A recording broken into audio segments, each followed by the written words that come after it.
अस्सलाम वालेकुम नाज़रीन, आऊं आहियां कमांडो पवर ऐं अवां ॾिसी रहिया आहियो ज़िले शिकारपुर जो सभ खां वधीक ॾिठो वेंदड़ न्यूज़ चैनल सचाई वेब टीवी न्यूज़।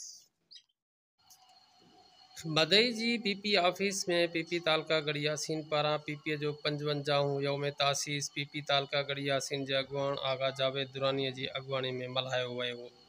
तक़रीब में सालगिरह जो केक कटियो वियो।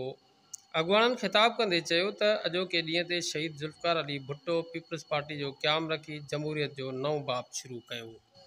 पीपल्स पार्टी जे 55 यौम तासीस जे मौक़े ते पार्टी जी सालगिरह जो केक कटियो पियो वञे। रहे सदा सिंधुअ जी छोली मारवड़न जी मिठड़ी बोली गली गली ऐं घर घर गूंजन सिंध अमर जा नारा नारा नारा नारा जिए सिंध वारा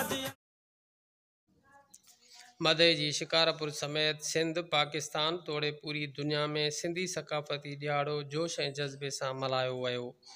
मुख़्तलिफ़ क़िस्म जूं तक़रीबूं कोठाए सिंधी गीतनि ते रक़्स कयो वियो ऐं सिंध जूं सूखड़ियूं टोपी ऐं अजरकनि जा हिक ॿिए खे तोहफ़ा ॾेई सिंध जी सकाफ़त खे उजागर कयो वियो।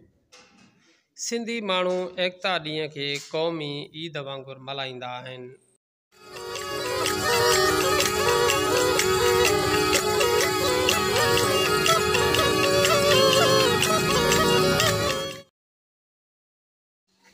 ज़िले शिकारपुर समेत समूरी सिंध जे कुंड कुर्श जे ख़बरुनि जे लाइ ॾिसंदा रहो सचाई न्यूज़।